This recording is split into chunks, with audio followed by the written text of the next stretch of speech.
కట్టాలి. దేని స్తోత్రం. దేవుని బైబిల్ గ్రంథంలో సామెతల గ్రంథం 23వ అధ్యాయాన్ని చూద్దాం.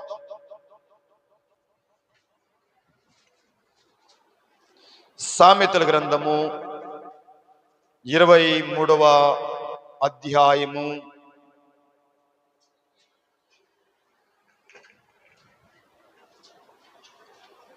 26వ వాక్యాన్ని చదువుదాం. సామెతల గ్రంథము 23వ అధ్యాయము 26వ వాక్యాన్ని చదువుదాం. నా కుమారుడా, నీ హృదయమును నాకు ఇమ్ము, నా మార్గములు నీ కన్నులకు ఇంపుగా ఉండనిమ్ము అని ఈ సామెతల గ్రంథము. దేనికి స్తోత్రం. అందరూ తల్లపైకెత్తం. దేనికి స్తోత్రం. ఈరోజు దేవుని లేఖనాల ద్వారా ఈ పరిశుద్ధ గ్రంథంలో చదవబడిన ఆ వాక్యము ద్వారా దేవుడు మనందరితో మాట్లాడుటకు అందరం కూడా చేతుల పైకి దేనికి స్తోత్రం చేద్దాం. దగ్గరగా చెప్పాలి. స్తోత్రం, స్తోత్రం, స్తోత్రం, స్తోత్రం. ఇప్పుడు మనం ఏం చెప్పాము? అందరూ కూడా స్తోత్రం ఎందుకు చెప్పాము? ఎందుకు స్తోత్రాలు చెల్లించామంటే, ఇప్పుడు మీ యొక్క పర్మిషన్ తీసుకొని ఈ వాక్యంలోకి మనం వెళ్తున్నాం. ఇప్పుడు నువ్వు ఎవరితో చెప్పావు? చెప్పాలి. ఎవరితో చెప్పావు నువ్వు? ఈ వాక్యం ద్వారా మా అందరితో మాట్లాడు ప్రభువా అని స్తోత్రం చెప్పింది నువ్వే కదా.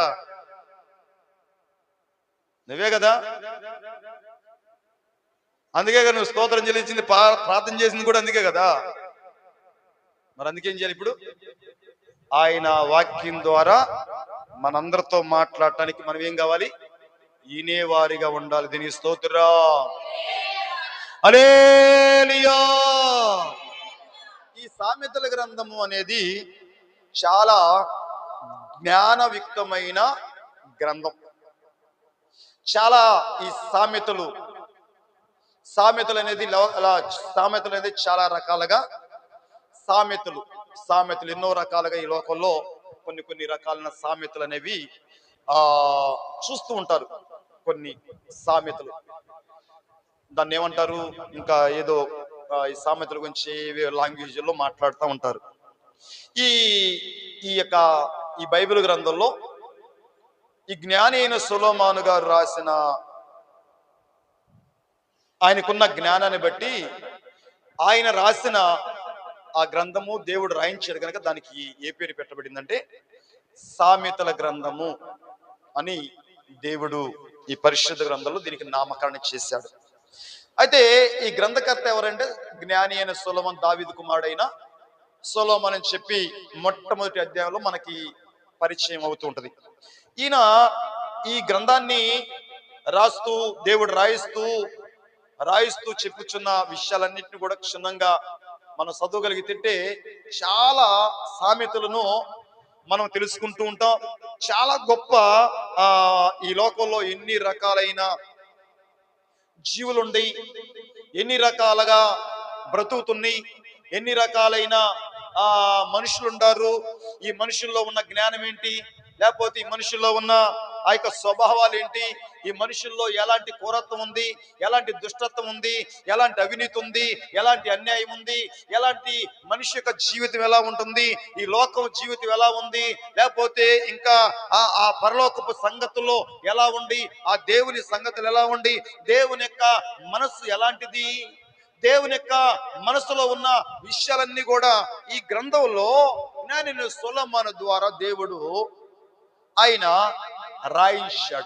రాయించబడిన ఆ మాటల్ని దేవుని బిడలో చక్కగా ఈ గ్రంథాన్ని బాగా చదువుతూ పఠిస్తుంటే చాలా రకాలైన జ్ఞానాన్ని మనము పొందుకోగలుగుతాం. ఈ సామెతల గ్రంథంలోనే జ్ఞానవంతురాలు తన గృహాన్ని కట్టును, మూఢురాలు తన చేతులతోనే తన ఇల్లును పెరికివేయనని చెప్పి ఈ యొక్క జ్ఞాని సొలొమోను ఆ రకంగా చెప్తూ ఉన్నాడు అనమాట. ఈ రకంగా మాట్లాడుతున్నాడు. అయితే ఇక్కడ అంటాడు ఈ జ్ఞాని సొలొమోను గారు ఏమంటాడంటే ఈ 23 అధ్యాయంలో ఏమని మాట్లాడుతున్నా అంటే 26లో, నా కుమారుడా చెప్పాలి.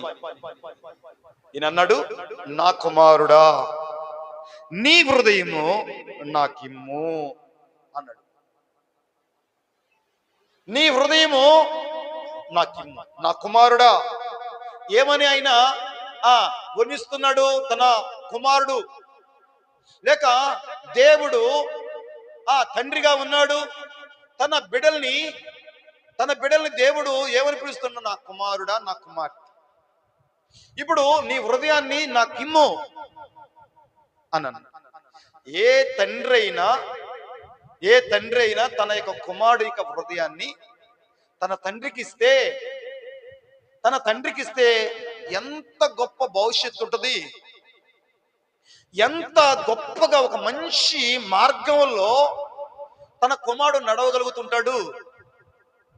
ఎందుకంటే ఆ పిల్లల కంటే వారి తల్లిదండ్రులు అన్ని అనుభవించారు గనక, అన్ని తెలుసుకున్నారు గనక, మంచేదో చెడేదో, అది కీడేదో లేకపోతే అది మేలేందో ఇవన్నీ కూడా వారు ఎరిగి ఉన్నారు గనక, అందును బట్టి ఆ భావి తరాల వారికి ఈ యొక్క పెద్దలుగా వృద్ధులుగా ఉన్నవారు వారు తండ్రులుగా తల్లులుగా ఉంటున్నప్పుడు వారి పిల్లల్ని వారు ఏమడుగుతారు అంటే, నా కుమారుడా నీ హృదయం నాకిమ్ము.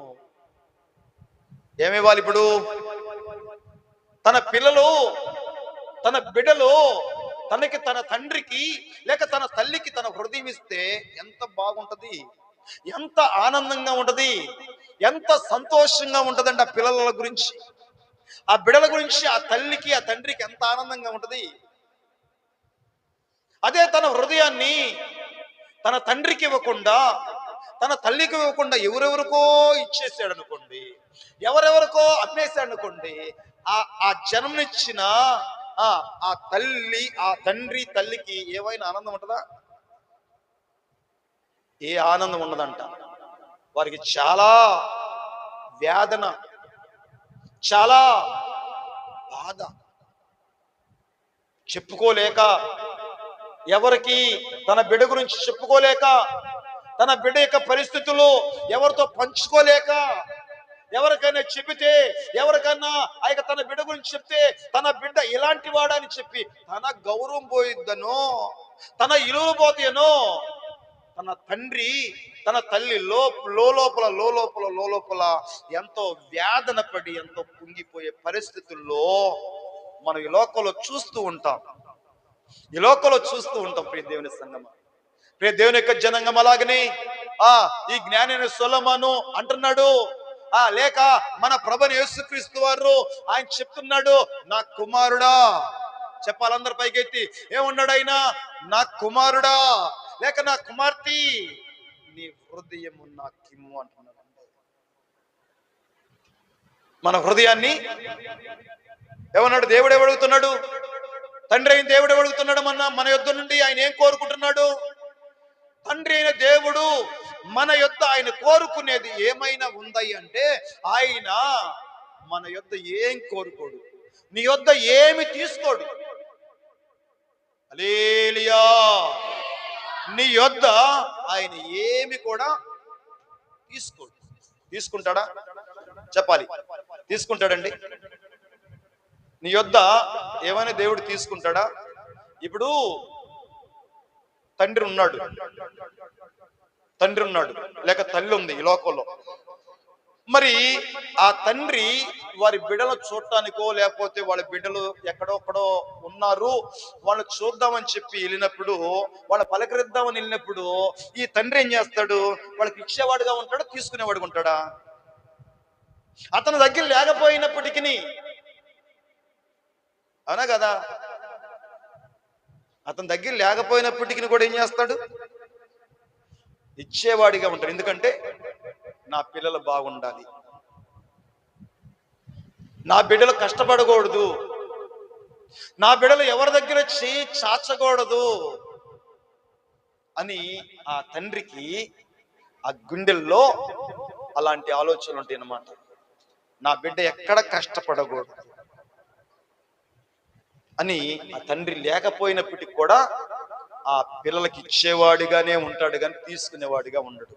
నువ్వు ఆరాధిస్తున్న దేవుడు కూడా చెప్పాలి, నువ్వు ఆరాధిస్తున్న దేవుడు ఈరోజు ఆయన శరీరము, ఆయన రక్తంలో పాలు పంపులు పంచుకున్న దేవుడు నీకేమిస్తున్నాడు? ఆయన ఏమిస్తున్నాడు చెప్పాలి?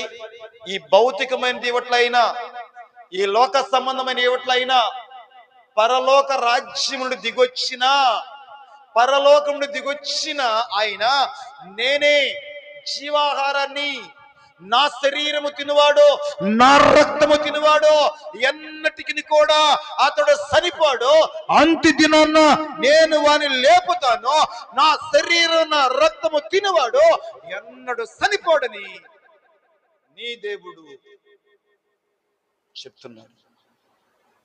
ఏమిస్తున్నాడు ఆయన మనకి చెప్పండి? ఆయన శరీరం ఇస్తున్నాడంటండి. ఎవరైనా ఇస్తారా? ఎవరైనా ఇస్తారండి? ఆయన శరీరం, ఆయన రక్తం ఎవరైనా ఇస్తారా? చెప్పాలి. ఏమిస్తున్నాడు ఆయన? ఆయన రక్తం ఇస్తున్నాడంట. ఆయన రక్తం అంటే ఏంటి? ప్రాణం. రక్తంలో ఏముందయ్య అంటే ప్రాణం ఉందంటండి. ప్రాణం ఉంది రక్తంలో. ఏముందంటే ప్రాణం. ఆయన ప్రాణాన్ని మనకి ఇస్తున్నాడు. నీ దేవుడు, నా దేవుడు ఏమిస్తున్నాడయ్య అంటే నీకు ఈ భౌతికమైన ఎవడైనా, ఈ క్షణికమైన ఎవడైనా, మనమైతే ఈ క్షణికమైనవి, ఈ భౌతికమైనవి, ఈ లోక సంబంధమైన వాటి కోసం ఆ యొక్క ఎగిరి పడతాం, కానీ మనకు కళ్ళకు అగపడుతున్న వాటి కోసము ఎగిరిపడి దేవుడు ఇచ్చే పోగొట్టుకుంటాం. కానీ మన దేవుడు మనకేమిస్తాడంటే శాశ్వతమైన ఇస్తాడన్నమాట. ఇలువైన ఇస్తాడు ఆయన.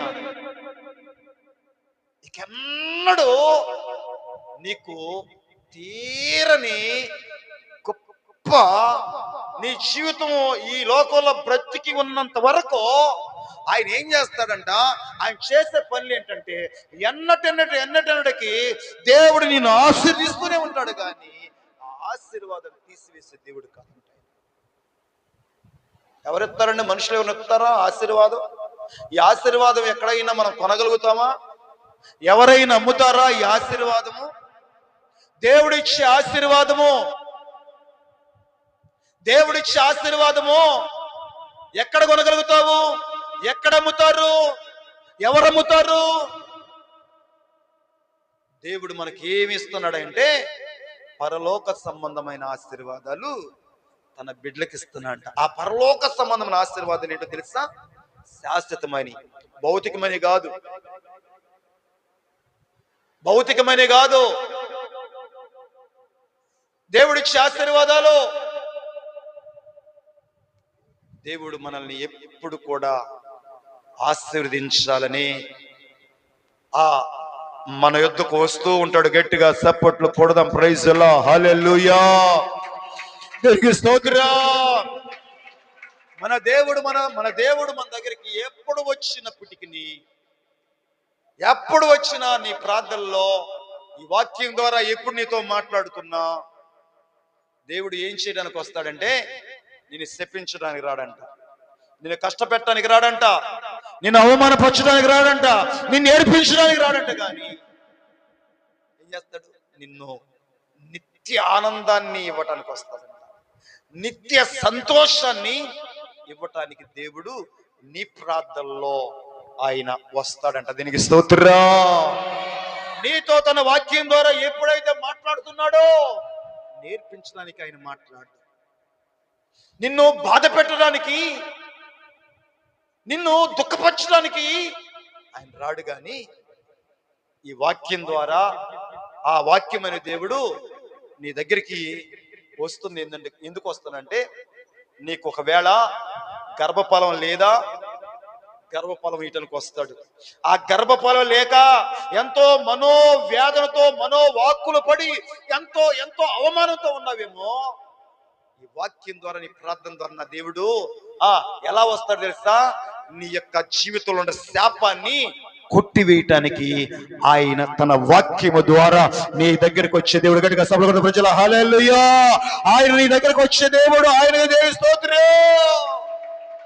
ఆయన నీ దగ్గరికి ఎలా వస్తాడంటే నీ సమస్యలన్నీ తొలగించడానికి, నీ బాధలన్నీ తొలగించడానికి, నీ అవమానాలన్నీ తొలగించడానికి, నీ కష్టాలన్నీ తొలగించడానికి, నీ యొక్క ప్రతి సమస్యని ఆయన తొలగించి ఆయనతో నువ్వు నడవాలని, ఆయన అడుగుజాడల్లో నువ్వు నడవాలని, ఆయన చేయి పట్టుకొని నువ్వు నడవాలని దేవుడు నీతో మాట్లాడుతూ ఉంటాడు. ఆయన నీ తండ్రి కూడా, నీ తల్లి కూడా అలాగనే నీ బిడ్డలు చెప్పాలి.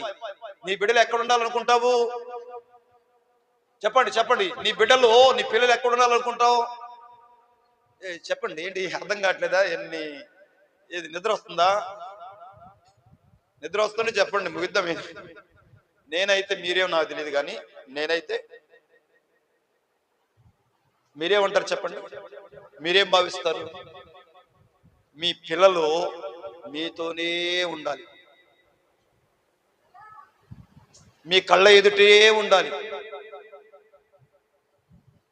వాళ్ళు మన దగ్గరికి వస్తే, నా పిల్లలు నా దగ్గరికి వస్తే చాలా బాగుంటది, నా పిల్లలు నాకు దూరం కాకుండా నాకు దగ్గరగా ఉంటే చాలా బాగుంటది అని ప్రతి తల్లి, ప్రతి తండ్రికి కూడా చెప్పాలి. ఆ ఆశ ఉంటుంది. దీనికి స్తోత్రా. అయితే ఇప్పుడు జ్ఞానిని సొలొమోను ఈ సామెతల్లో ఇలా మాట్లాడుతూ మరి చెప్తున్నాడు కదా. ఎందుకు అడుగుతున్నట్లు? నా కుమారుడా, నీ హృదయము నాకు ఏమడుగుతున్నాడు యేసు ప్రభు వారు? లేక దేవదేవుడు మనల్ని ఏమడుగుతున్నాడు? నీ యొద్ద ఏమైనా తీసుకుంటాడా? నీ దగ్గర ఏమైనా ఉందా ఇవ్వటానికి ఆయనకి? నీ దగ్గర ఏమైనా ఉందా ఆయనకి ఇవ్వటానికి? నీ దగ్గర ఏమి లేదు. ఉన్నంతా కూడా నువ్వు వాడుకునేదంతా కూడా చెప్పాలి. నువ్వు వాడుకునేదంతా కూడా, నువ్వు అనిపించేదంతా కూడా ఎవరిది? దేవుడిదే కదా. ఈ భూమి, ఆకాశాలు, ఈ గాలి, నీరు, నిప్పు ఇవన్నీ ఎవరు కలుగజేశారు? ఎవరు ఏర్పాటు చేశారు? ఇవన్నీ ఎవరు వాడుకుంటున్నారండి? దేవుడు ఏర్పరిచినయే కదా ఈరోజు నువ్వు వాడుకుంటుంది. ఆయన నీవేవి వాడుకోవట్లేదు, ఆయన నీవే వాడుకోవట్లా. కానీ దేవుడు నిన్నేమడుగుతున్నాడంటే, ఆ యొక్క దేవాదేవుడు ఏమడుగుతున్నాడంటే మనల్ని ఏమడగట్లా. చాలా మందికి ఏంటడా, చాలా మంది యేసయ్య నా తల ఇంటికి అడుగుతున్నాడు, నా తల నీలాలు అడుగుతున్నాడు యేసయ్య. కొంతమంది క్రైస్తవులు ఉండరు కదా, యేసయ్య ఏమడుగుతున్నాడంటే మా పిల్లల తల నీలాలు అడుగుతున్నాడండి. మా తల నీలాలు యేసయ్య అడుగుతున్నాడు. అందుకే మా తల నీలాలు ఇవ్వటానికి మాకు ఒక స్థలం ఉంది, ఆ స్థలం దగ్గరికి వెళ్ళి చక్కగా ఇచ్చేసి వస్తాం అని కొంతమంది ఇలాంటి కార్యక్రమం చేశారు. కానీ ఇప్పుడు యేసయ్య తల పైకి ఎత్తండి. యేసయ్య చెప్పు, యేసయ్య ఏమడుగుతున్నాడు? మన తలలేలాలు అడుగుతున్నాడా, లేకపోతే మన హృదయాన్ని అడుగుతున్నాడా? మన హృదయాన్ని. తలలేలాలు నీ ఇంటికి దేనికి? ఎవరికి కావాలి? ఆయనకేం అవసరం?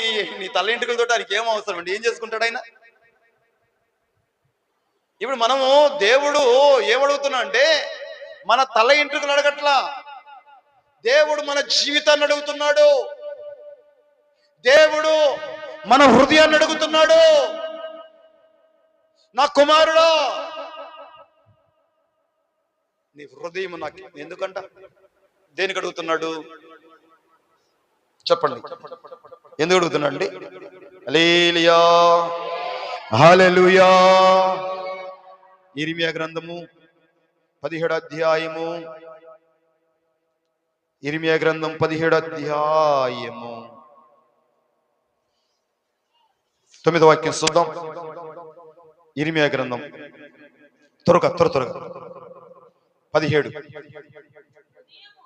హృదయము అన్నిటికంటే మోసకరమైనది, అది ఘోరమైన వ్యాధి కలది, దాన్ని గ్రహింపగలవాడు ఎవడు? దీనికి స్తోత్రం.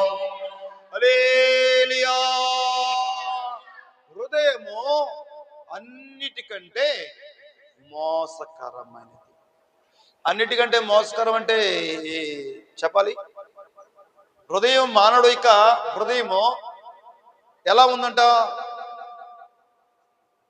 దేవుడు చెప్తున్నాడు ఇర్మియా ద్వారా, ఆనాటి కాలంలో ఉన్న దేవుని ప్రజలు లేక దేవుని స్వరూపమందు చేయబడిన మానవుడు, మానవ యొక్క హృదయం ఎలా ఉంది అంటే, మనిషి యొక్క హృదయం ఎలా ఉందంటే, ఏ మనుషుడు కూడా కనుగొనట్లేదు కానీ, ఏ మనుషుడు కూడా తెలుసుకోవట్లేదు కానీ, ఏ శాస్త్రవేత్తలు కూడా మనిషి యొక్క హృదయాన్ని పరిశోధించే వాళ్ళు లేరు కానీ, మానవుడి యొక్క హృదయం ఎలా ఉందని చెప్పగలిగే వాళ్ళు లేరు కానీ, మానవ హృదయంలో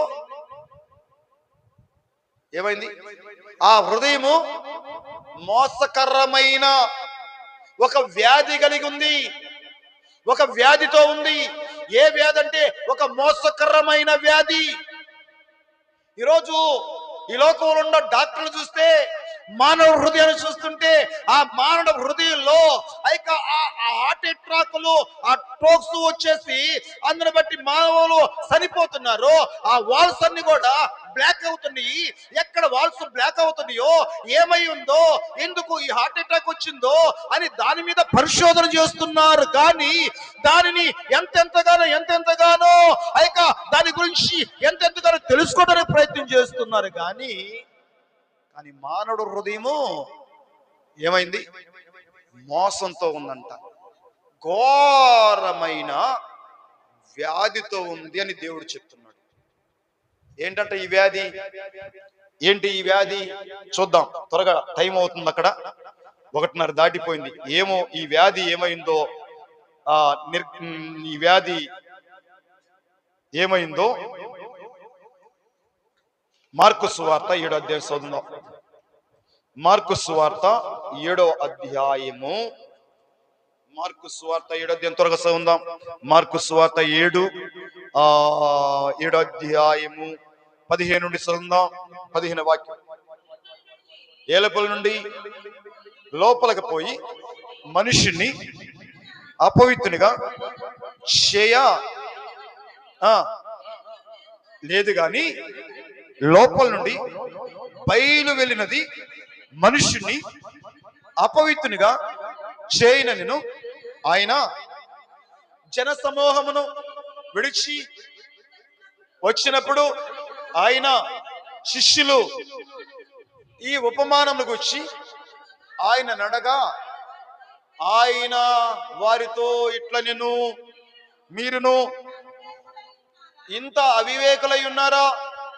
ఎలుపల నుండి మనిషిని లోపలికి పోవునది ఏదియు వారిని అపవిత్రునిగా చేయజాలదని మీరు గ్రహింపుకున్నారా? అది వాని హృదయములో ప్రవేశింపక కడుపులోనే ప్రవేశించి భవిర్భూమిలో ఎడవబడును. ఇట్లో అది భోజన పదార్థములన్నిటినీ పవిత్రపరచును. మనుషుల లోపల నుండి బయలు వెళ్ళినది మనుషుణ్ణి అపవిత్రపరచును. లోపల నుండి అనగా మనుషుల హృదయంలో నుండి దురాలోచనలను, జారత్వములను, దొంగతనములను, నరహత్యలను, వ్యభిచారములను, చెడుతనములను, కృత్రిమలను, కామ వికారములను,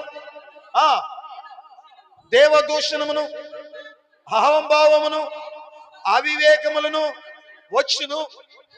ఈ చెడ్డవన్నీ లోపల నుండియే బయలు వెళ్ళి మనిషిని అపవిత్రపరచునని ఆయన చెప్పాను. దేనికి స్తోత్రా. నా కుమారుడా, నీ హృదయము నాకిమ్ము అని దేవుడు అడుగుతున్నాడు, లేక సొలొమోను చెప్తున్నాడు. ఎందుకు అడుగుతున్నాడు? నీ హృదయము లేక మానవుడు హృదయము, మనిషి హృదయము చెడిపోయింది. అది మోసకరముగా ఆ హృదయం ఏ రీతిగా ఉందంటే, అది ఒక మోసకరమైన హృదయంగా ఉంది. అదొక చెడిపోయిన హృదయంగా ఉంది. అదొక పాడైపోయిన హృదయంగా ఉంది. శిరస్సు నుండి సిరిపాదం వరకు మనిషి జీవితం అంతా కూడా పాడైపోయింది. మానవ జీవితం అంతా కూడా పాపముతో నింపబడి ఉంది. పాపముతోనే మానవుడు జీవిస్తున్నాడు, పాపముతోనే మనిషి బ్రతుకుతున్నాడు. అందరు బట్టి శిరస్సు నుండి సిరిపాద వరకు ఎక్కడ చూసినా కూడా కొంచెమైనా స్వస్థత లేదు. ఎక్కడ చూసినా గాయాలు, ఎక్కడ చూసినా కురుపులు, ఎక్కడ చూసినా పచ్చి పుళ్ళు. అవి కట్టబడలేదు, అది మెత్తబడలేదు, తైలముతో బాగు చేయబడలేదు. ప్రతి మానవుడు కూడా తిరుగుబాటు చేస్తున్నాడు. ప్రతి మనిషి కూడా తిరుగుబాటు భావం కలిగి ఉన్నాడు.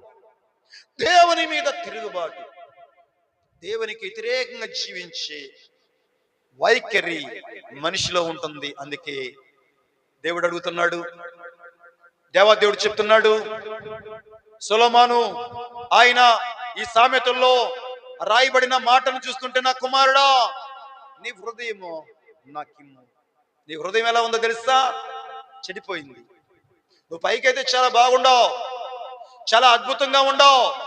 మనుషుడు పై రూపాన్ని చూడు, మనుషుడు హృదయాన్ని చూస్తాడు, హృదయ అంతరంగాన్ని చూస్తాడు, మనిషి యొక్క లోపల స్థితిని చూస్తాడు. దేవుడు ఎప్పుడు కూడా మనుషుల పై రూపాన్ని చూడడు. దేవుడు ఎప్పుడు కూడా పై రూపాన్ని చూడడు. దేవుడు ఏ రూపాన్ని చూస్తాడంటే చెప్పాలి, మనుషుల హృదయాన్ని చూస్తాడంట. మనుషుల హృదయాన్ని చూస్తాడంట. చాలా మంది ఈ రోజులో చూస్తుంటే చాలా మంది మనుషులు బాగుండాలని, మనుషులు బాగా మనల్ని మెచ్చుకోవాలని, మనుషులు మనల్ని చాలా గౌరవించాలని, చాలా రకాలుగా నన్ను ప్రేమించాలని, చాలా రకాలుగా మనుషులు రకరకాలైన వేషాలు వేస్తున్నాం. రకరకాలైన వేషాలు, రకరకాలైన వస్త్రధారణలు, రకరకాలైన అలంకరణ, ఎన్నో రకాలైన అలంకరణ మనుషులకు బాగా కళ్ళగా బాగుండాలని ప్రతి వారు చూడగానే ఓ ఎలా ఉండాలి చెప్పాలి. దీని స్తోత్రా, ఎలా ఉండాలి? ప్రతి ఒక్కరు చూసినా పాలు తాగే పిల్లల్లాగా ఉండాలి, అందరూ ముద్దు పెట్టుకున్నట్టు ఉండాలి. మనం అట్లాగా పడాలండి, మనం అలా ఉండాలి నేను అని ప్రతి వారు ఈ పై రూపాన్నే చూస్తున్నారు. కానీ ఈ పైనే చాలా అలంకరించుకుంటున్నారు. కానీ దేవుడు పై రూపాన్ని చూస్తాడా? పై రూపాన్ని చూసి దేవుడు మనల్ని ఇష్టపడతాడా? మన యొక్క ఎత్తును చూసి, మన పొడవును చూసి, మనకున్న ఆ యొక్క అందసందాలను చూసి, మనకున్న కలర్ను చూసి, మనకున్న యారిసిని బట్టి, మరి ఇంకొక రకాలైన మనకున్న ఉద్యోగాల బట్టో, మనకున్న పదవుల బట్టో, మనకున్న ఆస్తుల బట్టో, మనకున్న ఆ యొక్క రకరకాలుగా ఈ లోకంలో ఉన్నట్టు బట్టి దేవుడు మనల్ని ఇష్టపడతాడా? ఏం కోరుకుంటున్నాడు దేవుడు? ఏం చూస్తున్నాడు? ఏమడుగుతున్నాడంటే, నువ్వు చెడిపోయావు, నీ యొక్క జీవితం అంతా కూడా చెడిపోయావు, నీ హృదయం చెడిపోయింది, నీ చూపులు చెడిపోయాయి, నీ ఆలోచనలు చెడిపోయాయి, నీ నిర్ణయాలు చెడిపోయాయి, నీ తలంపులు చెడిపోయాయి, నీ మాటలు చెడిపోయాయి, నువ్వు నడుస్తున్న నడవడి, నువ్వు చేస్తున్న ప్రతి పని చెడిపోయింది. చెడిపోయిన జీవితం మనిషి జీవితం, పాడైపోయిన జీవితం, పతనమైపోయిన జీవితం ఎవరు బాగు చేస్తారు? ఎవరు బాగు చేస్తారండి? బాగు చేసేవాళ్ళు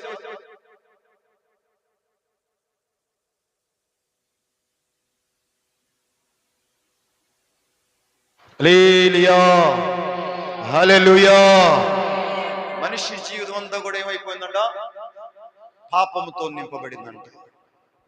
మనిషి హృదయంలో వేసము, పగలు, వీర్షులు, అసూయలు, కోపాలు, తాపాలు, రకరకాలైన అసూయలో అసూయ అసూయ అసూయతో అంటే అసూయ అంటే ఎవరైనా బాగుంటే ఓర్చుకోలేదు, ఎవరికన్నా కాస్త బాగుంటే అస్సలు తట్టుకోలేదు. ఇదంతా ఇప్పుడు మనకి టైం లేదు, ముగించుకోవాలి.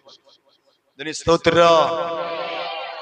అందుకే దేవుడు చెప్తున్నాడు, ఏం చెప్తున్నా అంటే, నా కుమారుడా, నీ హృదయము ఎవరెవరికో ఇచ్చేవేమో చెప్పాలి, నాకిమ్ము. ఈ మార్కు సువార్తలో ఉన్న విషయం చూస్తే అక్కడ ఒక శాస్త్రులు, పరిచయులు, సద్దుకాయలు ఉన్నారు. వాళ్ళ యొక్క భక్తి ఏంటంటే, వారి భక్తి ఏంటంటే వాళ్ళు ఆచార సంబంధంగా భక్తిని ఫాలో అయ్యేవాళ్ళు.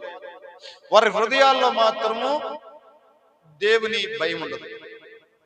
దేవుని యొక్క దేవుని యొక్క ఆ మాటలు ఉండవు. వారు అందరూ కూడా, అక్కడ ఉన్న వాళ్ళందరూ కూడా ఏంటంటే, ఆ శాస్త్రులు, పరిచయ, సద్దుకలు అందరూ కూడా ఏంటంటే, వారు మనుషుల యొక్క పర్యాచారమైన వ్యర్థ ప్రవర్తనను వాళ్ళు కలిగి ఉంటారు. ఏంటి, సంతకెళ్ళామా, బజార్కి వెళ్ళామా, లేకపోతే ఇంకో చోటకి వెళ్ళామా, ఇంకొక ఇంటికి వెళ్ళామా, ఇంకో గృహానికి వెళ్ళామంటే ఇప్పుడేం చేయాలి? ఎవరైనా జారి ఒకవేళ మరి ఆ గృహానికి, ఆ కాలనీలో ఉన్న వారి గృహానికి దయచేసి ఏదన్నా పనుండి వెళ్ళారనుకోండి, రాత్రి కాల సమయం, సాయంత్రము వాళ్ళ యొక్క పరిస్థితులు చూస్తుంటే వాళ్ళు అంటారు, కాసేపు మాట్లాడుకున్న తర్వాత వాళ్ళు వెళ్తున్నాం, టైం అవుతుంది, లేదు కూర్చొని లైట్ ఇవ్వాలి. ఏం చేయాలంట? లైట్ వేస్తేనే కానీ నువ్వు వెళ్ళాలి, లేకపోతే కుదరదు. కొంతమంది ఏం చేస్తారు తెలుసా? ఇంకా ఎన్నెన్నో రకాలుగా ఆచార సంబంధమైన విషయాలు. ఈ పిల్లలు పుట్టినప్పుడు, వారి బిడ్డలకి దేవుడు గర్భపాలు ఇచ్చినప్పుడు, ఇక వారి బిడ్డలు కాపాడాలంటే, వారి ఇల్లు కాపాడాలంటే ఏంటంట, కత్తులు, గడ్డపారలు, చెలగపారలు, చీపుర్లు, ఇంకపోతే నిమ్మకాయలు, ఎండి మిరపకాయలు కాపాడాలంటే ఇలాంటి భక్తి ఉంది. వాళ్ళ భక్తి ఏంటంటే, వాళ్ళ హృదయంలో దేవుడు అంటే భయం లేదు. వారి హృదయాన్ని దేవుడికి ఇవ్వకుండా వారు ఏం చేస్తున్నారంటే, దేవుణ్ణి పెదాలతోనే కనపరుస్తున్నారు. వాళ్ళ హృదయం చాలా దూరంగా ఉంది. ఈ ఆచార సంబంధమైన అలాంటి పరిస్థితుల వాళ్ళు ఏంటంటే, అక్కడ దేవాదేవుడు ప్రభువు యేసుక్రీస్తు వారు తన శిష్యుల్ని ఆయన పరిచయం చేస్తూ భూమండలం మీద తిరుగుతున్నప్పుడు అక్కడ కొన్ని పరిస్థితులు చేస్తున్నాడు, సువార్త కూడా. అప్పుడు అక్కడ ఉన్నవాళ్ళని, ఏంటయ్యా ఇంత అపవిత్రంగా ఉండరు మీరు, ఇంత శుభ్రత లేకుండా, ఇంత అశుభ్రతతో ఉండరు, చేతులు కడుక్కోకుండా మీ శిష్యులు ఏమి నేర్పిస్తున్న వారికి ఏమి నేర్పిస్తున్నావు నువ్వు? వారికి ఏం బోధిస్తున్నావు? భోజనం చేసేటప్పుడు కాస్త చేతులు కడుక్కోవాలని ఆ ఇంగిత జ్ఞానం తెలియదా? సంత వీధుల్లోకి వెళ్ళినప్పుడు, మరి ఇంకా ఎక్కడికెక్కడికి వెళ్ళినప్పుడు కాళ్ళు కడుక్కోవాలని, నెత్తి మీద నీళ్ళు చల్లుకోవాలని, ఎవరైనా చనిపోతే ఆ చనిపోయినప్పుడు ఆ సముద్రం దగ్గరికి మునిగి అక్కడ నిద్ర వచ్చారని తెలియదా నీకు? చెప్పవా అని సృష్టికర్తని దేవునికి చెబుతున్నారు వాళ్ళు. సృష్టికర్తని దేవునికి వాళ్ళు బోధిస్తున్నారు. అలాంటప్పుడు దేవుడు చెప్పిన మాట ఏంటంటే, మనుష్యుడు చెప్పాలి, మనుష్యుడు ఈ యొక్క ఆహార పదార్థాలను బట్టి ఏ విధంగా మనుషుడు అపవిత్రపరచబడడు. ఈ ప్రకృతిలో తింటున్న ఆహార పదార్థాలను బట్టి, భోజనాలను బట్టి అతడు అపవిత్రపరచబడట్లేదు. కానీ ఈ గాలి ద్వారానో, ఈ నీరు ద్వారానో, లేకపోతే ప్రకృతిలో ఉన్న వాటి ద్వారా బట్టి మనుషుడు అపవిత్రపరచబడట్లేదు. కానీ మనుషుడు ఎక్కడ అపవిత్రపరచబడుతున్న, ఎక్కడి నుంచి పాపం వస్తుందంటే తన హృదయంలో నుండి, తనలో నుండి ఏమొస్తుందంట? అనేక రకాలైన ఆ యొక్క పాపము తన గుండెల్లో, తన హృదయంలో గూడుగట్టుకొనుంది. ఎక్కడుంది? చాలా మంది, కొంతమంది ఆచారంగా, ఇది మీ కులం అండి, ఇది మా కులం అండి, ఇది మీ వాళ్ళు అండి, మా వాళ్ళు అండి. కొంతమంది అంటారు, ఇది మీ వాళ్ళు, ఇది మా వాళ్ళు, ఇది మీ కులము, మా కులము. మనుషులంతా కూడా, మానవుడనేవాడు ప్రతివాడు కూడా వాడి హృదయము అపవిత్రమైంది. ఈ భూమి మీద మనిషిగా జీవిస్తున్న నీవు, నీ హృదయం అంతా కూడా, నీవే కులమైన, ఏ మతమైన, ఏ ప్రాంతమైన, ఏ పట్టణమైన, ఏ ప్రదేశమైన, ఏ కులంలో పట్టిలో కూడా నీ హృదయం పాపంతో నింపబడిందని దేవుడు బోధిస్తుంటే, వీళ్ళందరూ మీ కులం, అది మా కులం, వాళ్ళు మా వాళ్ళు, వీళ్ళు మీ వాళ్ళు. ఇది బోధ కొంతమందికి. దేవుని దగ్గరకు వచ్చిన, దేవుని యొక్క జ్ఞానం ఇచ్చినా బోధ నీకు. అరే దేవుడు, నేను మనిషిని, నాకు కులాలు లేవు, నాకు ఏ కులం లేదు. దేవుడు నన్ను ఆయన స్వరూపము నన్ను పోలు చొప్పున నన్ను నిర్మించాడు, నేను ఆయన బిడ్డని అని ఇక్కడికి వచ్చినా కూడా మనం విడిచిపెట్టాం. దేవుని దగ్గరకు వచ్చినా కూడా ఎవరైనా చనిపోయినా కూడా ఆ సముద్రంలో పోయి మునిగి రావాల్సిందే, నిద్ర చేయాల్సిందే. అదేందమ్మా బాగా ప్రార్థన చేసే వ్యక్తివి, చక్కగా వాక్యం అవుతుంటే మా అమ్మాయి రమ్మందంటే, మా అల్లుడు గారు రమ్మన్నారండి, మా పిల్లలు రమ్మన్నారండి, వాళ్ళు బాధపడతారని నువ్వు రమ్మన్న కడకలు వస్తారు. నీతో పాటు చర్చి తీసుకొస్తా వాళ్ళని, నీతో పాటు ప్రార్థన చేస్తావా, నీతో పాటు బైబిల్ చదివిస్తావా, నువ్వు వెళ్ళే దేవుని యొక్క సన్నిధి కూడా తీసుకొని రాగలుగుతావా? లేదు, వాళ్ళు బాధపడుతున్నారని. లేలియా, వాళ్ళు బాధపడితే నేను తట్టుకోలేను, అస్సలు సహించలేను. ఈ ఆచార సంబంధమైన భక్తి దేవుడికి అవసరమా? ఎవరిని సంతోష పెట్టడానికి, ఎవరిని చెప్పాలి? క్రైస్తవులు అయినప్పుడు కూడా కొన్ని చూస్తూ ఉంటే ఆమె ఎవరు ఒక ఆమె శుభ్రంగా చెప్పాలి, దేవుడు తెలియదు, ఆమెకు దేవుడు తెలియదు. వాళ్ళు లోకంలో ఉండారు, వారి దేవతలను పెట్టుకొని శుభ్రంగా వాళ్ళు ఏదో భక్తి మర్యాదలతో ఏం చేస్తారు చెప్పాలి, బాగా ఆ పసుపు ఆ కుంకుమ ఏవేవో పెట్టుకొని శుభ్రంగా దేహానికి అలంకరించుకుంటారు. వాళ్ళ భక్తి వాళ్ళ భక్తి వాళ్ళ ధర్మం వాళ్ళకి నేర్పిస్తుంది కాబట్టి వాళ్ళు అలాగా ఉంటారు అన్నమాట. కొంతమంది దేవుని పిల్లలు కూడా ఏమంటారు చెప్పండి, ఆమె దేవత, అమ్మ ఏమనకూడదు, ఏమనంటే మళ్ళీ ఏమన్నా వచ్చింది రైతు మనకి, ఏమనకూడదు, ఎవరికో దేవతామా, ఎవరు దేవుని తెలుసుకున్న వాళ్ళే, ప్రార్థన చేసేవాళ్ళే, వాక్యం వినేవాళ్ళే. ఏమింటారో ఏమి నేర్చుకుంటారో, దేవుని మందిరానికి ఎందుకు వస్తారో అలాంటి వాళ్ళకి ఏదైనా చెప్తావా నువ్వు? ఆ జ్ఞానం ఉందా? ఎందుకమ్మా ఇలాంటిది, దేనికి ఇలాంటిది, ఏం చేయటానికి ఇది అని ఏమైనా చెబుతావా? ఇలా దేవుడు నిన్ను చక్కగా రక్షించుకొని ఆయన శరీరంలో రక్తంలో పాలు భాగస్తులుగా మార్చుకొని ఆయన నిన్ను తన బిడ్డగా మార్చుకున్న ఆ దేవుడు ఈ రీతిగా నీకు నేర్పిస్తున్నాడే, అలా వాళ్ళు లోకంలో ఆచారాలు సాంప్రదాయాన్ని పట్టుకొని అదొక భక్తుని బ్రతుకుతున్న వారికి బోధించగలుగుతావా, చెప్పగలుగుతావా? నిజమైన దేవుని దగ్గరికి తీసుకొని రాగలిగి ఆ రీతిగా దేవుడు సన్నిధిలో నిలబడగలుగుతావా?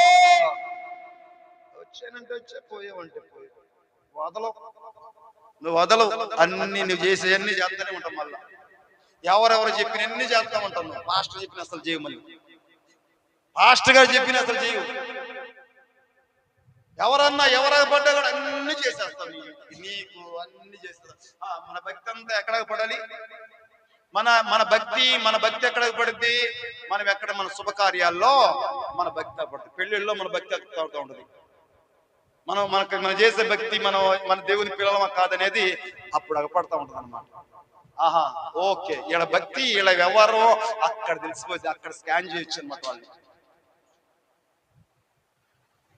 శుభకార్యాల్లో చూడండి, పెళ్లిళ్ళలో చూడండి, ఏదైనా ఊరు ప్రయాణాలు చూడండి, మన ఇళ్ళలో ఏదైనా శుభకార్యాలు జరిగేటప్పుడు చూడండి, మన గృహాల్లో ఏదైనా జరిగేటప్పుడు చూడండి, ఏదైనా కోటాలు పెట్టుకున్నప్పుడు చూడండి, వాళ్ళ స్థితి వాళ్ళ పరిస్థితులు చూస్తే అక్కడ తెలిసింది అనమాట. వాళ్ళ పరిస్థితి అక్కడ చూస్తూ ఉంటాడు దేవుడు. చూసేదనో బాగా బాధపడుతూ, ఎంతగా వాది నా బిడ్డను వాడుకుంటున్నాడా, ఇంతగా సాతాను నా బిడ్డను వాడుకుంటున్నాడా, నన్ను నమ్మించి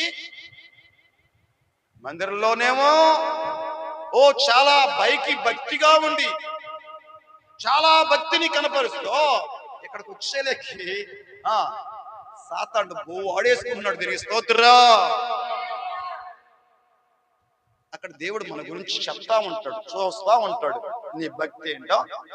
అందుకే ఇక్కడ అంటాడు యేసుక్రీస్తు వారు అంటాడు, ఈ భౌతికంగా ఈ లోకంలో తాగుతున్న నీరుని బట్టో, తింటున్న ఆహారాన్ని బట్టో, నువ్వు తింటున్న ఫలాలను బట్టో, నువ్వు తింటున్న పళ్ళను బట్టో, నువ్వు వేసుకున్న వస్త్రాలను బట్టో, నీ కులాలను బట్టో, నీ మతాలను బట్టో, నీ ఆచారాలను బట్టో నువ్వు అపవిత్రపరచబట్టలేదు. నీకు అపవిత్ర రాట్లా. నువ్వు గిన్నెలు కడగపోతే, నీ గృహాలు శుభ్రం చేసుకోపోతే, నీ మంచాలు శుభ్రం చేసుకోపోతే, ఎన్నెన్నో ఎన్నెన్నో ఎన్నెన్నో ఆచార సంబంధమైన కార్యాలు ఎన్నెన్నో ఎన్నెన్నో చేస్తున్నావు. ఎన్నెన్నో ఎన్నెన్నో ఈ నీ భక్తికి సంబంధించి ఆచార సంబంధమైన ఆ యొక్క కార్యాలు ఎన్నెన్నో చేస్తున్నావు, కానీ ఆత్మశుద్ధి లేని కార్యాలన్నీ కూడా అవన్నీ కూడా వృధా అన్నాడు దేవుడు. నీకు ఆత్మశుద్ధి లేకుండా ఆచార సంబంధమైన కార్యాలు నేను ఎన్ని చేసినా కూడా అవన్నీ కూడా వృధా అని చెప్పాడు దేవుడు. నీ ఆత్మశుద్ధి చేసే భక్తి ఉండాలి. ఆచార సంబంధమైన భక్తి నీ జీవితంలో ఎన్నడూ దేవుడు కోరుకోవట్లేదు.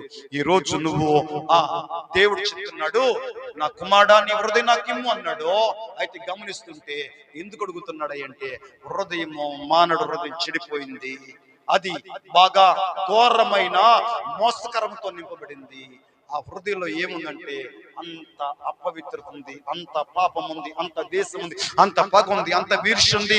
ఎక్కడ చూసినా ఏ కోణంలో దేవుడు స్కాన్ చేస్తున్నా ఏ నర నర నర రక్తము అంతా కూడా పాపంతో నింపబడింది. మనిషి నీ హృదయం నాకు ఇస్తే నీ హృదయాన్ని ఏం చేస్తానన్నాడు? బాగు చేస్తానంటున్నాడు దేవుడు. దీనికి స్తోత్రం. హల్లెలూయా. ఓ మానవుడా, ఓ మనిషిగా జీవిస్తున్నా ఓ మానవుడా, నీ హృదయం ఎంత పాడైపోయిందో తెలుసా? నీ హృదయం ఎంత చెడిపోయిందో తెలుసా? ఎవరు కూడా నీ హృదయం చెడిపోయింది అని ఎవరు చెప్తున్నారు? చాలా బాగుండవు, చాలా అందంగా ఉండవు, చాలా ధనవంతుడిగా ఉండవు, చాలా శ్రీమంతుడిగా ఉండవు, చాలా ఆస్తిపరుడుగా ఉండవు, బాగా చదువుకున్నావు, చాలా గొప్పవాడిగా ఉన్నావు, చాలా పదవులు ఉండి నీ పిల్లలు అలా నువ్వు ఇలా నీకున్న భూములు చాలా గొప్పగా ఉన్నావని ఎంతెందుకు పొగుడుతారు. కానీ ఇలా పాపం ఉంది నా దేవుడు పిలుస్తున్నాడు. నువ్వు పాపంలో పుట్టావు, పాపంలోనే జీవిస్తున్న, పాపము ద్వారా వచ్చి జీతము మరణము. ఒక రోజు నువ్వు ఎలాంటి వ్యక్తివైనా సరే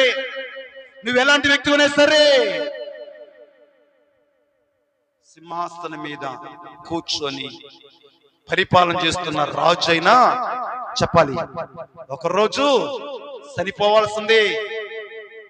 సింహాసనం మీద కూర్చొని ఒక రాజ్యానికి రాజుగా ఉండి ఏలుబడి చేస్తున్న వ్యక్తి అయినా సరే చనిపోవాల్సిందే. ఒక పేదవాడు ఒక పూడి గుడిసెలో జీవించి తన కాలం ముగించిన తర్వాత అతను చనిపోవాల్సిందే. ఎవడు ఉండడు, ప్రతి ఒక్కడు చనిపోతాడు. ఎందుకు చనిపోతున్నాడు? మనిషి మీద చెప్పాలి పాపం ఏలుబడి చేస్తుంది. ఆ పాపము ద్వారా వచ్చే జీతము మరణము. దీనికి స్తోత్రం. అందుకే దేవుడు అన్నాడు, నీ హృదయంలో ఉన్న పాపాన్ని నేను కడుగుతా, అది నాకు మాత్రమే సాధ్యం.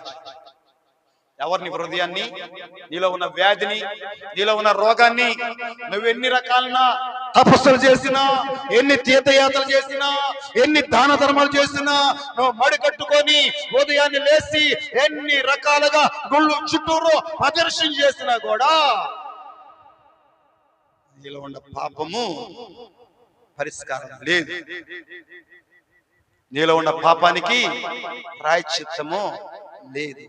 ఇవన్నీ కూడా నీ మదిలో పుట్టిన ఈ ఆచార సంబంధమైన భక్తే గాని నీవు నీ హృదయంలో బయటికి, నీ హృదయంలో ఉన్న పాపం బయటికి రావాలంటే, ఆ హృదయమును బాగు చేయాలంటే నిన్ను సృజించి నీకు రూపాన్నిచ్చి నిన్ను ఆయన తన స్వరూపమందు తన పోలిక చొప్పున చేసుకున్న దేవుడు. ఎంత చెడిపోయావో అపవాది ద్వారా, సాతాను ద్వారా ఎంత పాడైపోయావో, ఆ సాతానిక పాపపు గురిలోండి, ఆ పాపపు బంధకాల్లోండి విడిపించడానికి దేవుడు ఆ కలవరి శిలువలో నీ కొరకు నా కొరకు ఆయన ఆకాశానికి భూమికి మధ్యలో వస్త్రహీనుడుగా రక్తవర్ణుడుగా ఏం చేశాడంట? ఆయన తన పరిశుద్ధమైన రక్తాన్ని, నిర్దోషమైన రక్తాన్ని, నిష్కలంకమైన రక్తాన్ని ప్రతి మానవుడు కోసము ఆయన చిందించంట. ఆయనలో ఏ పాపం లేదు, ఆయనలో ఏ నేరం అగపడలేదు, ఆయనలో ఏ కపటము లేదు.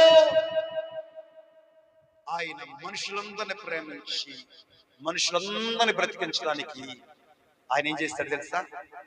ఆయన చనిపోయాడు. చనిపోతున్న మనిషిని ఆయన చనిపోయి ఆ చనిపోతున్న మనిషి, పాపంలో ఉన్న మనిషిని బ్రతికించడానికి ఆయన చనిపోయి మనకు జీవాన్ని ఇచ్చాడు. దీనికి స్తోత్రం. మనల్ని బ్రతికించాడు. దీనికి స్తోత్రం. అందుకే ఇక్కడ గమనిస్తుంటే ఈ కొరింథీ పత్రిక, మొదటి కొరింథీ పత్రిక 11వ అధ్యాయము చదువుదాం. ఈ వాక్యం చూసుకొని త్వరగా ముగించుకున్నాం. కొరింథీ పత్రిక 11వ అధ్యాయము 24 నుండి చదువుదాం. ఒక్క నిమిషం.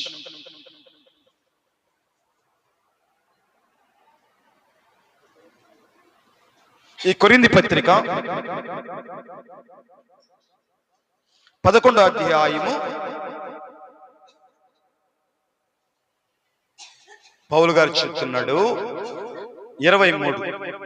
నేను మీకు అప్పగించిన దానిని ప్రభువు వలన పొందితిని. ప్రభు అయిన యేసు తాను అప్పగించబడిన రాత్రి ఒక రొట్టెను ఎత్తుకొని కృతజ్ఞతాస్తుతులు చెల్లించి దానిని విరిచి, ఇది మీ కొరకైన నా శరీరము, నన్ను జ్ఞాపకము చేసుకున్నట్టుకై దీన్ని చేయడం చెప్పాను. ఆ ప్రకారమే భోజనమైన పిమ్మట ఆయన ఒక పాత్రను తీసుకొని, ఈ పాత్ర నా రక్తము వలన నైనా కొత్త నిబంధన, మీరు దీనిలోనిది తాగున్నప్పుడల్లా నన్ను జ్ఞాపకం చేసుకున్నట్టుగా దీన్ని చేయడం చెప్పాను. మీరు ఈ రొట్టెను తిని ఈ పాత్రలో తాగున్నప్పుడల్లా ప్రభు వచ్చే వరకు ఆయన మరణమును ప్రచురించుదురు. కాబట్టి ఎవడు అయోగ్యంగా 27 కాబట్టి ఎవడు అయోగ్యంగా ప్రభు యొక్క రొట్టెను తినునో లేక ఆయన పాత్రలోనిది తాగువాడు వాడు ప్రభు యొక్క శరీరమును గూర్చియో రక్తమును గూర్చియో అపరాధి అగును. కాబట్టి ప్రతి మనుష్యుడు తన్ను తాను పరీక్షించుకొనవలను. అలాగూ చేసి ఆ రొట్టెను తిని ఆ పాత్రలో తాగవలను. ప్రభు శరీరమని వివేచింపక తిని త్రాగువాడు తనకు శిక్షా విధి కలుగుటికి దీనిని తాగుచున్నాడు. ఇందువలనే మీలో అనేకులు బలహీనులు, రోగులై ఉన్నారు. చాలా మంది నిద్రించుచున్నారు. అయితే మనమే విమర్శించుకుని నెడలా తీర్పు పొందక పోదుము. మనము తీర్పు పొందినలా లోకముతో పాటు మనకు శిక్షా విధి కలుగుకున్నట్లు ప్రభు చేత శిక్షింపబడుచున్నాము. ఇప్పుడు ఏం చేస్తున్నామంట? దేవుని ద్వారా మనము శిక్షింపబడుతున్నామంట. దేవుని ద్వారా దేవుడు మనకి ఏం చేస్తున్నాడంటే, మనకి తన శిక్షలో మనల్ని పెంచుతున్నాడంట. ఆయన ఆ శిక్షా విధి మన మీద పడకుండా, అందును బట్టి మీరేం చేయాలంటే, ఇప్పుడు మీకు అప్పగించబడింది ప్రభు వల్ల పొందాను, అయితే దీన్ని మీకు ఇస్తున్నాను గనక ఎవడు అయోగ్యంగా ఆ పాత్రలో చేయనో, ఆ యొక్క రొట్టెలో పాల్పంపులు పంచుకున్నో వాడు శిక్షా విధికి కారణమై ఉన్నాడు అన్నాడు. ఏం చేయాలి? ఎందుకంట చెప్పాలి. జ్ఞానైన సొలొమోను అన్నాడు, జ్ఞానైన సొలొమోను చెప్తున్నాడు ఆ సామెతల గ్రంథం 23:26లో, నా కుమారుడా నీ హృదయం నాకు ఇమ్మన్నాడు. నీ హృదయము దేవుడికి కావాలంట. అందుకే దేవుడు అడుగుతున్నాడు, నీ హృదయం ఎంత చెడిపోయిందో, నీ హృదయంలో ఎంత కోరత్వము, ఎంత పాపమో నిలుబడి చేస్తుందో, అది నీ హృదయాన్ని నాకు ఇస్తే నేను శుద్ధీకరిస్తాను, దాన్ని పవిత్రపరుస్తాను. నా యొక్క రక్తము ద్వారా ప్రతి విధమైన పాపాన్ని నేను పరిశుద్ధపరిచి నేను పవిత్రుడుగా మార్చి హృదయాన్ని, అటు జీవితాన్ని నీకు నేను ప్రసాదిస్తాను. దేవుడు మానవుడు హృదయాన్ని అడుగుతున్నాడు, లేక సంఘంలో ఉన్న సంఘ బిడ్డల్ని ఆయన అడుగుతున్నాడు.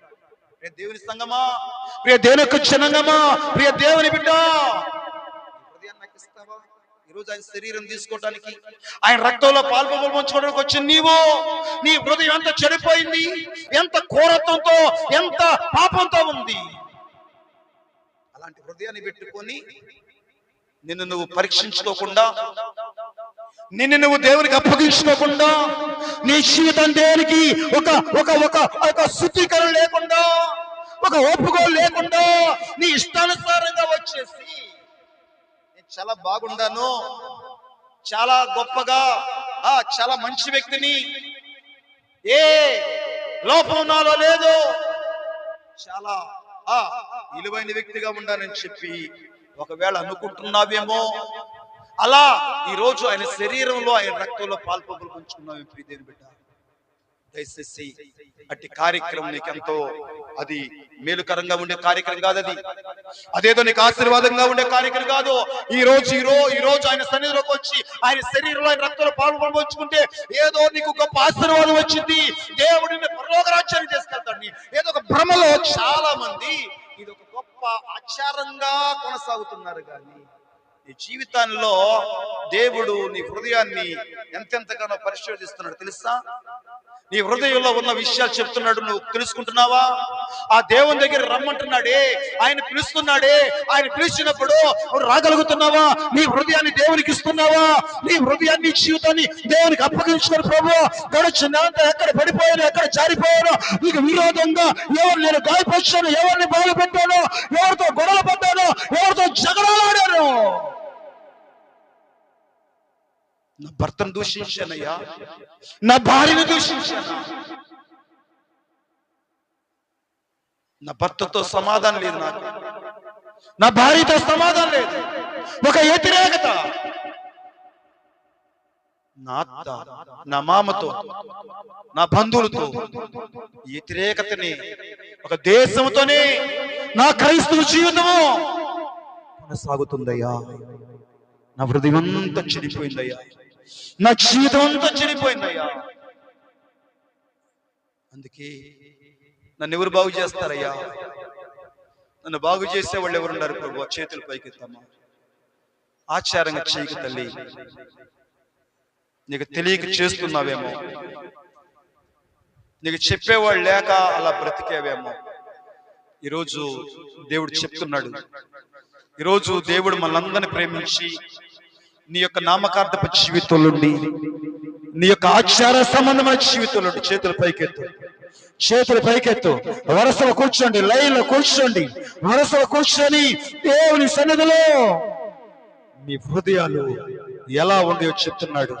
అందుకే చెప్తున్నాడు, దేవుడు సన్నిధిలోకి ఉపవాస కొడుకులు జరుగుతున్నాయి, శుద్ధీకరణ కూడా జరుగుతుంది, రావాలి రావాలి, శిక్షా విధి పొందులకు చేయొద్దని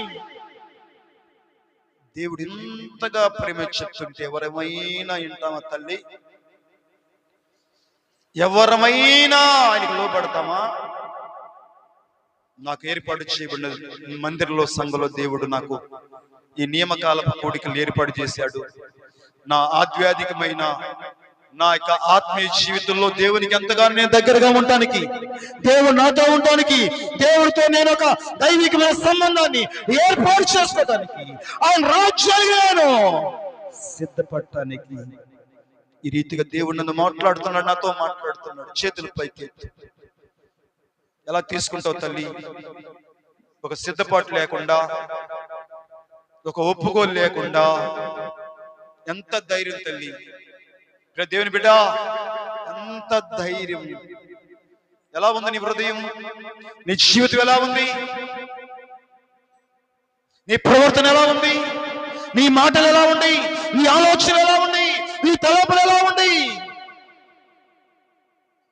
సమయోచితమైన సహాయం కొరకు దేవుడు అంటున్నాడు, కృపాసన్నతకి ఆయన నిన్ను పిలుస్తున్నాడు, ఆయన నిన్ను పిలుస్తున్నాడు తల్లి, ఆయన పిలుస్తున్నాడు బిడ్డ.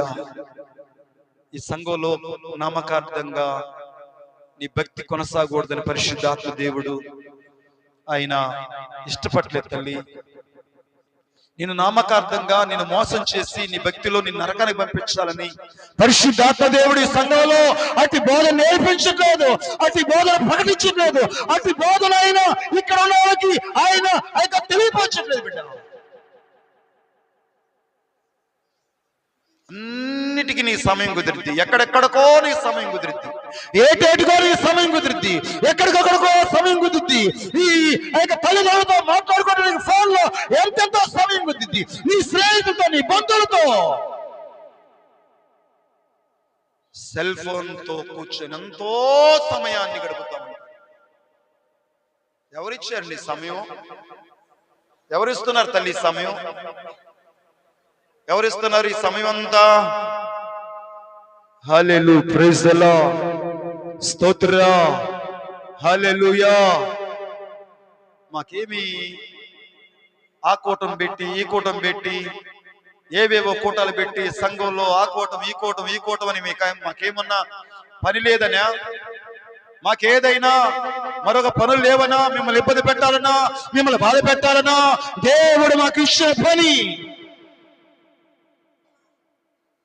దేవుడు మాకు ఇచ్చిన పని. చాలా మంది అనుకుంటారు ఏం పని ఉండదు పాస్టర్ గారికి. ఆ కూటం అంటాడు, ఆ మీటింగ్ అంటాడు, ఆ యొక్క ఉపవాసకుడు అంటాడు, ఆ మందుల్లో ఆ కూటం అంటాడు, ఈ కూటం అంటాడు, అలాంటి కూటం అంటాడు, ఆటికి రావాలంటే ఇటుకి రావాలంటాడు, ఏటేటికో రావాలంటాడు. దేనికి? ఎవరి కోసం రావాలి? ఎందుకోసం రావాలి? నీకోసం రా. నీ జీవితాన్ని సరి చేసుకోవడానికి రా. నీ బ్రతుకులు సరి చేసుకోవడానికి రా. దేవుడితో సమానపడడానికి రా. దేవుని దగ్గర ఈ స్థితి అంతటి కూడా ఒప్పుకోవడానికి రా. అందుకు రా.